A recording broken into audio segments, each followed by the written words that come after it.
Astro syndicate ప్రేక్షకులకు నమస్కారం.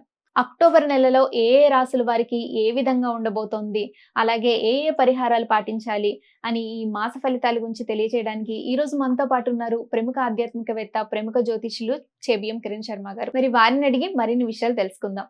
నమస్కారం గురుగారు. శుభమస్తమ. నమస్కారం గురుగారు, తులారాశి వారికి ఈ అక్టోబర్ నెల ఏ విధంగా ఉండబోతోంది? గురుగారు, తులారాశి వారికి ఈ అక్టోబర్ నెలలో విదేశీయానం ఏమైనా అనుకూలంగా ఉందంటారా? అలాగే ఏమైనా ఇబ్బందులు ఉంటే ఎటువంటి పరిహారాలు పాటించాలి? ఓం శ్రీ గురుభ్యో నమః.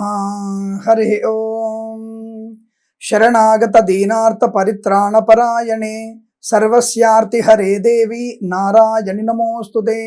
సర్వస్వరూపే సర్వేశే సర్వశక్తి సమన్వితే భయేభ్యస్త్రాహి నో దేవి దుర్గే దేవి నమోస్తుతే.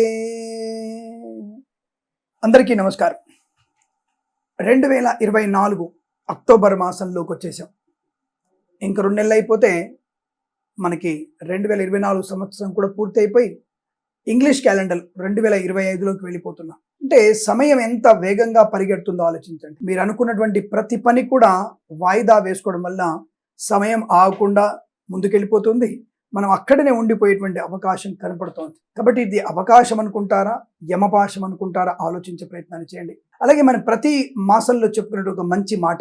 నేను ఈ మధ్య సోషల్ మీడియాలో ఒక వీడియో చూశాను. నేను ఒక చిన్న పాప అమ్మ నాన్న దగ్గరికి వచ్చేసి సామెత అడుగుతుంది నాన్నగారితో, నాన్న ఆవు వంటల పొలా మేస్తున్నప్పుడు వాటి యొక్క పిల్లలు దూడలు ఎక్కడ మేస్తాయి అని అడిగితే అవి కూడా తల్లి ఎక్కడ మేస్తే అది కూడా ఎక్కువ మేస్తుంది, ఎద్దులు ఎక్కడ మేస్తే అవి కూడా అక్కడ మేస్తాయి, పిల్లలు అక్కడ మేస్తాయి అంటారు. అంటే పంట పొలాలు నాశనం చేస్తాయి అంటారు. ఎందుకు అడిగావమ్మా ఈ మాట అని అడిగితే, మరి తల్లి ఒకవైపు తండ్రి ఒకవైపు మొబైల్ ఫోన్ పట్టుకొని ఉంటే మరి పిల్లలు మేమేం చేయాలి, మేము కూడా మొబైల్ పట్టుకొని తిరుగుతున్నాం కదా అని చెప్తున్నా పాప.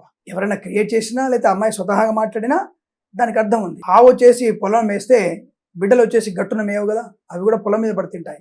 కాబట్టి ఆ తల్లిదండ్రులు మొబైల్ ఫోన్ చూసుకుంటూ ఎవరి రూమ్లో వాళ్ళు ఉంటే పిల్లలు కూడా వాళ్ళ రూమ్లో వాళ్ళు ఉన్నారు, వాళ్ళు మొబైల్స్ వాళ్ళు చూసుకుంటున్నారు. కాబట్టి ఇక్కడ మనం ఆలోచించాల్సింది, మనము మన పిల్లలతో ఎంతసేపు సమయాన్ని కేటాయిస్తున్నాం. సంవత్సరాలు మారిపోతున్నాయి. పిల్లల చదువుల కోసం విదేశాలకి, విద్య అయిన తర్వాత ఉద్యోగాల కోసం, పెళ్ళైన తర్వాత ఆడపిల్ల అత్తవారింటికి వెళ్ళడం, వాళ్ళతో అనుబంధం ఏది? పనోళ్లతో పెంచడం, పనోళ్లతోనే ఎక్కువగా ఉంచడం. వాళ్ళు పనోళ్ళకి ఆత్మీయత పొందుకుంటున్నారు, పనోళ్ళ యొక్క తత్వాన్ని నేర్చుకుంటున్నారు. వాళ్ళు ఆలోచించండి. కాబట్టి మనందరం కూడా ఎక్కువ శాతం పిల్లలతో సమయాన్ని గడిపే ప్రయత్నం. 17 ఏళ్ళ అమ్మాయిని కానీ 18 ఏళ్ళ అమ్మాయినా సరే తల్లిదండ్రులు ఆ పిల్లలతో సమయాన్ని గడిపేయడం, అబ్బాయిలతో సమయాన్ని ఎక్కువ గడపడం, వాళ్ళ యొక్క ఆనందాన్ని మనం కూడా పంచుకోవాలి. పిల్లలు కళాశాలలో ఏం చేస్తున్నారు, ఏం చేస్తున్నారు, ఎటువంటివి చూస్తున్నారు, సరదాగా బయటికి ఎప్పుడు వెళ్దాం, కుటుంబ సభ్యులతో మమేకమవుదాం. ఎప్పుడు చూడు కూపస్థ మండుకల్లాగా ఇంట్లో ఉండకుండా సరదాగా బయటికి వెళ్ళేటువంటి ప్రయత్నాన్ని చేయడం. అలా చెప్పి సినిమాలకు షికారు కాదండి, పుణ్యక్షేత్రాలకు లేదా ఒక ఊటీకో, కొడైకెనాల్కు, లేదా మనాలి, కాశ్మీర్కి అలా మనము ఆధ్యాత్మిక ప్రయాణం చేయొచ్చు, ప్రకృతి సౌందర్య ప్రయాణం కూడా చేయవచ్చు. మీ దగ్గర డబ్బులు ఉంటాయి, అందరు వెళ్తారా? డబ్బులు ఉన్నంత వరకు వెళ్ళు. భాగ్యనగరం దగ్గర ఉంటే యాదాద్రికి వెళ్ళండి, విజయవాడలో ఉంటే మంగళగిరికి వెళ్ళండి, లేదా పక్కన ఉన్నటువంటి అమరావతికి వెళ్ళండి. అందరు కలిసాక దేవాలయానికి వెళ్ళే ప్రయత్నం చేయండి. దగ్గర ఉన్నటువంటి ఏలూరుకు వెళ్ళండి. అంటే ఏదైనా సరే గోదావరి ఒడ్డుకు వెళ్ళి అందరు కలిసి సరదాగా ఫోటోలు దిగండి. అంటే కుటుంబ సభ్యులందరూ కలిసి జీవనాన్ని గడపడం లేదు. కాబట్టి ఆ చిన్నారి చెప్పినటువంటి మాటలు విని నేను మీ అందరికీ చెప్పాలని ప్రయత్నం చేశాను. కాబట్టి మన పిల్లల్ని మనం తప్పుగా మనం అనక్కర్లేదు. మీరు ఎప్పుడు చూడు మొబైల్ వాడతారని. మనం ఇంట్లో ఉన్నప్పుడు పెళ్ళాం ఒక దగ్గర, మొగుడు ఒక దగ్గర, పిల్లలు ఒక దగ్గర ఉన్నప్పుడు వాళ్ళ మొబైల్ వాళ్ళు, వాళ్ళ వ్యాలెట్స్, వాళ్ళ ల్యాప్టాప్లు వాళ్ళు తలములు కలుగుతున్నారు. కాబట్టి ఉమ్మడి కుటుంబంలోంచి వెళ్ళిపోతున్నాం, ఉన్న కుటుంబంలోంచి కూడా బయటకు వెళ్ళిపోతున్నాం. కాబట్టి అందరం కూడా పిల్లలు ఉన్నప్పుడు తప్పకుండా కాసేపు ఎక్కువగా వాళ్ళతో సరదాగా కాలం గడిపే ప్రయత్నం చేయండి. అందరు కలిసి పుస్తకం చదవండి, తద్వారా అనుకూలంగా ఉంటుంది. అలాగే మన పిల్లల్ని వ్యసన పౌరులు అవ్వకుండా చూడండి. వ్యసనం వల్ల ఈ యొక్క డ్రగ్స్ తీసుకోవడం, మద్యపానం, ధూమపానం వల్ల వాళ్ళు అడిక్షన్ అనేది ఎక్కువగా పెరిగిపోతుంది. దానివల్ల వాళ్ళు ఏంటంటే ప్రజాకంటకులుగా మారే అవకాశం. నేను దార్కారిని, నేను గట్టిగా మాడితే ఏదైనా అవుతుంది, ఇతర మతాలను తెచ్చుకున్నటువంటి ఆ తత్వం మంచిది కాదు. కాబట్టి మనందరం కూడా సౌశల్యమైనటువంటి తత్వంతో ఉండి పిల్లల్ని కూడా ఉత్తమ పౌరులుగా తీర్చడానికి ముఖ్యంగా తల్లిదండ్రులే ముఖ్య కారణం అవుతారు. కనుక మనం పిల్లలతో మమేకమయ్యే ప్రయత్నం చేద్దాం. అలాగే ముఖ్యమైనది, మన సనాతన ధర్మానికి కీడు కలిగించేటువంటి ఏ వ్యక్తిని కూడా ఉపేక్షించవలసిన అవసరం లేదు. మన ధర్మంలో ఉన్నటువంటి మన పిల్లల్ని తప్పుడు మార్గంలో తీసుకెళ్ళి అనవసరంగా వివాహాలు చేసుకొని ఒకళ్ళతో కాకుండా 10 మందితో కాపురం చేయించి మన పిల్లలతో సంతానం కంటే మూర్ఖపు కొన్ని మతాలు ఉన్నాయి. వాటికి మనం ఖచ్చితంగా దూరంగా ఉండాలి. మన పిల్లల్ని మనమే కాపాడుకునే ప్రయత్నం చేస్తూ సనాతన ధర్మం వైపు ఎవరైనా వేలెత్తి చూపించిన ప్రతి ఒక్కళ్ళకు కూడా తగినటువంటి బుద్ధి సమాధానం చెప్పే ప్రయత్నం చేయాలి. కాబట్టి వనితలు, అమ్మాయిలు కూడా ధీర వనితల్లాగా ఉండాలి. అబ్బాయిలు ఛత్రపతి శివాజీలాగా ఉండాలి. ఆ తత్వాన్ని పెంచుకొని మన సనాతన ధర్మాన్ని ఉన్నత స్థాయి పొందేట్టుగా చూసే ప్రయత్నం చేయాలి. అంత మీ అవసరం లేదు. మనందరం కూడా భరతమాతని గౌరవిద్దాం, సనాతన ధర్మాన్ని పాటిద్దామన్న విషయాన్ని తెలియజేసుకుంటూ, జ్యోతిష ఫలితాలు అందరికీ కావాల్సిందే, దానికి కులమతాలు ఏం లేవు. అలా అని చెప్పేసి నా స్వధర్మాన్ని నాశనం చేసే వ్యక్తుల్ని నేను ఎట్టివరకు ఉపేక్షించే ప్రయత్నం చేయను. ధైర్యంగా నాకున్నంత వరకు నేను తగిన బుద్ధి చెప్పే ప్రయత్నం, అవసరమైతే ఆయుధం కూడా చేతపడడానికి నేను సిద్ధంగా ఉంటాను. అందులో తప్పేం లేదన్న విషయాన్ని గుర్తించండి. నా మానానికి, నా గౌరవానికి భంగం కలిగినప్పుడు, నా ప్రాణానికి భంగం కలిగినప్పుడు తప్పకుండా నేను ఆయుధం చేతపట్టవచ్చు.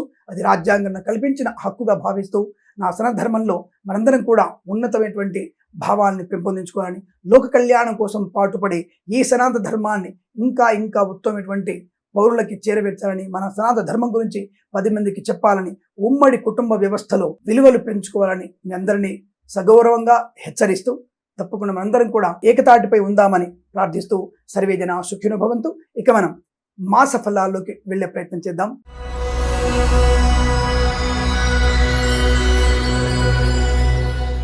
నమస్కారం తల్లి. తప్పకుండా నాకు తెలిసి మీకు కూడా మరి విదేశాలకు వెళ్ళాలన్న కోరిక బాగా ఉందేమో.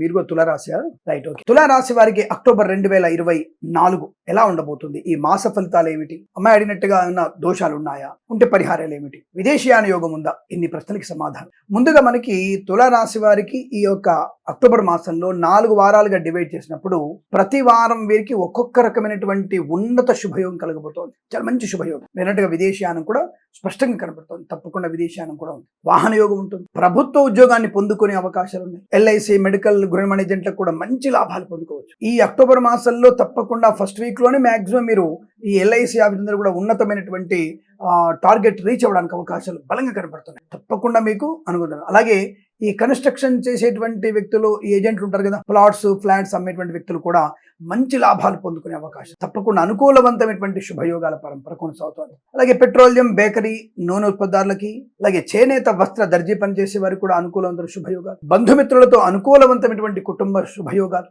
ఇంట్లో ఏదన్నా వివాహ సంబంధమైన చర్చలు కూడా జరిగే అవకాశం, లేదా వివాహం జరిగే అవకాశం, షష్ఠి పూర్తి మహోత్సవం లాంటిది కానీ శుభకరమైనటువంటి సంతాన వార్తలు కూడా వినే అవకాశం. మీకు విదేశాలు వెళ్ళంటే ఈ ఒక్క పని చేయండి చాలు. మీరు రోజువారీ జాతకం చూసుకున్నప్పుడు ఈ సాధన తారలో కానీ, లేదా మీరు పరమమిత్ర తారలో కానీ, మిత్రతారలో కానీ, మిత్రతార, పరమమిత్ర, సాధన తారలో కనుక మీరు ఇంటర్వ్యూలకి, అంటే విదేశాలకు వెళ్ళి ఇంటర్వ్యూలు ఉంటే ఈ వాసంలో తప్పకుండా మీరు సాధన, మిత్ర, పరమమిత్రాలు వెళ్తే తప్పకుండా మీకు అనుకూలవంతమైన వీసా సౌలభ్యం ఉంటుంది. ఇందులో సందేహం లేదు. ఒక్క పని చేయండి. అలాగే ఆ ఒక్క పనితో పాటు ఇంకో చిన్న పని చేయండి. తల్లిదండ్రులకి నమస్కారం చేసుకుని వెళ్ళండి. సార్ చేస్తూనే ఉంటామండి. ఎక్కువగా తల్లిదండ్రులతో గడపండి, కాసేపు వారితో కూర్చోండి. విదేశంలో కంగారు పడాల్సిన అవసరం లేదు. తల్లిదండ్రులకి నమస్కారం చేసి వీలైతే వాళ్ళకి ప్రదక్షిణ చేయండి. వినాయకుడు చేయలే, వినాయకుడి కంటే గొప్పవాళ్ళం మనం. మీ తల్లిదండ్రులకు ప్రదక్షిణ చేసి నమస్కారం చేసుకుని వెళ్ళండి. భగవంతుడు వాళ్ళల్లో ఉంటాడు. భగవంతుని కృప మీకు ఉంటుంది. ఇట్లాంటి చిన్న చిన్న పనులు, ఒక్క పనులు లాంటివి చేస్తే మీకు అద్భుతమైనటువంటి ప్రయోజనం ఉంటుంది. ఇందులో సందేహం లేదు. అంటే విదేశాలు వెళ్ళడం కోసమే ప్రదక్షిణ చేయాలక్కర్లేదు తల్లిదండ్రులకి. మీరు వ్యాపార నిమిత్తంగా కానీ, ఉద్యోగ ప్రయత్నంలో కానీ, పరీక్షా సంబంధ విషయాల్లో కానీ వారికి నమస్కరించుకొని వెళ్తే తప్పకుండా విజయం తథ్యంగా ఉంటుంది. ప్రశంసలను మీరు ఖచ్చితంగా చేయండి. అలాగే అమ్మవారికి నమస్కారం చేసుకొని వెళ్ళడం, వీలైతే ఏదైనా రక్షా కంకణ జేబులో పెట్టుకోవడం కానీ, రక్షా కంకణని చేతి కట్టుకోవడం కానీ తప్పకుండా చేస్తే కూడా మీకు విదేశాలకు వెళ్ళే అవకాశం. ఏమండి, దారానికి, వీసాకి ఆవిడ ఇంటర్వ్యూ చేసే సంబంధం ఏమనుందా అని అడిగేటువంటి మహానుభావులు, మహానుభావురాలు కూడా ఉంటారండోయ్.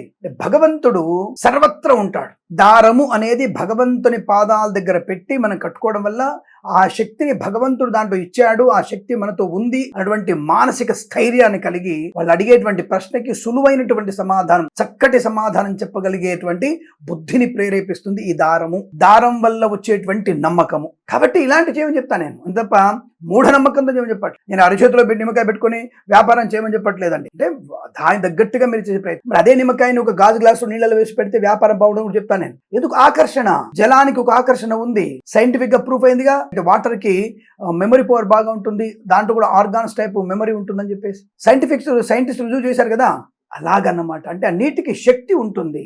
నీటికి అత్యంత గ్రాహక శక్తి ఉంటుంది. ఇక్కడ వచ్చేటువంటి కస్టమర్స్ ని అనుకూలంగా మనం తిప్పి మనం చేసేటువంటి వ్యాపారంలో అనుకూలతని కనిపించేటువంటి ప్రయత్నం చేస్తుంది ఆ నీళ్ళ గ్లాసులో నిమ్మకాయ అనేది. అందుకు ఆకర్షణ కోసం పెట్టాల్సిందే. ఇక్కడ ఈ దారాన్ని కట్టుకొని పోవడం వల్ల మీకు తప్పకుండా ఇంటర్వ్యూలలో వీసా కానీ, ఉద్యోగ ఇంటర్వ్యూ కానీ, ప్రమోషన్ కోసం చేసే ప్రయత్నం కానీ తప్పకుండా మీకు అనుకూలవంతమైన శుభయోగాలు పొందుకునే అవకాశాలు. Share market, speculation, communities, crypto currency, bit coins, లాటరీలో చూడడం వల్ల కూడా ధనలాభం. ఈ మాసం మొత్తం కూడా డైలీ ఫలితాల్లో మీకు 15 రోజులు బాగాలేకపోవచ్చు. ఈ రోజు బాగుండి, రేపు బాగుండి, ఎల్లుండి బాగాలేకపోవచ్చు, అవతల నుండి బాగాలేకపోవచ్చు. రోజు ఫలితాల్లో చెప్పే విధానం ఏంటంటే ఈ నెల మొత్తం కూడా మీకు అనుకూలమైన ఫలితాలు ఉన్నాయి అంటే మీరు ఈ నెలలో మీరు మంచి ప్రోగ్రామింగ్ సెట్ చేసుకోవచ్చు అని చెప్తున్నాం మేము. రోజువారీ ఫలితాల్లో చంద్రుడి యొక్క ప్రభావం అంటే మానసికమైనటువంటి స్థైర్యము, ధైర్యం అనేది ఆ రోజుకు సంబంధించినటువంటి విషయం. మీ మాట తీరు, మీ వ్యవహార శైలి, అది రోజువారీ ఫలితాలు చెప్పే ప్రయత్నం చేస్తాం. రోజువారీ ఫలితాల్లో కూడా మీకు మంచి రోజు ఉన్నప్పుడు ఈ సెంటర్లో పెట్టుకోండి. ఏదేమైనా ఏతావాత ఈ మాసం మొత్తం కూడా వీరికి అనుకూలవంతమైన శుభ ప్రయోజనాలే ఉన్నాయి.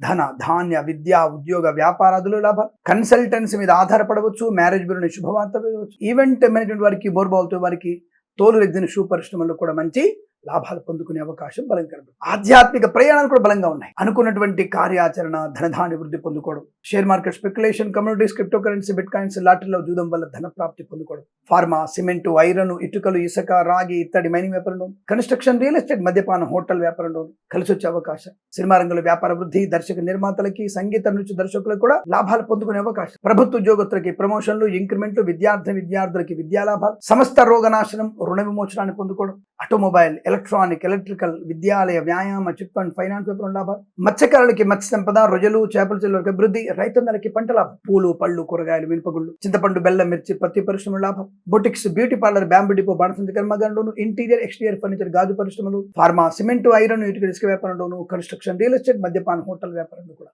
లాభాలు. సోషల్ మీడియా, సాటిలైట్ జర్నలిస్టుల వారికి, సీనియర్ సిటిజన్కి, మహిళా మండలికి అనుకూలవంతమైన స్థితి. ఏదైనా పోగొట్టుకున్న వస్తువు కానీ, వ్యక్తిని కానీ, గౌరవాన్ని కానీ తిరిగి పొందుకునేటువంటి అవకాశాలు ఉన్నాయి. ఆకస్మిక ధన ప్రాప్తి కూడా ఉంటుంది. స్వర్ణకార వ్యాపారస్తులకు కూడా మంచి లాభాలు ఉంటాయి. వైద్యులకి, వైద్య బృందాల వారికి, న్యాయవాదులకి అనుకూలవంతమైన స్థితి.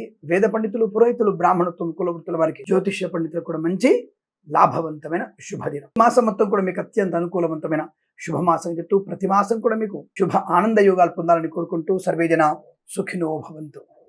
ఇవండి అక్టోబర్ మాస ఫలితాలు. విన్నారు కదా గురుగారు చెప్పిన పరిహారాలన్నీ. మరి అవన్నీ పాటించి మీ అందరికీ శుభం జరగాలని కోరుకుంటూ మరో కార్యక్రమంలో మళ్ళీ కలుసుకుందాం. అంతవరకు సెలవు. నమస్కారం.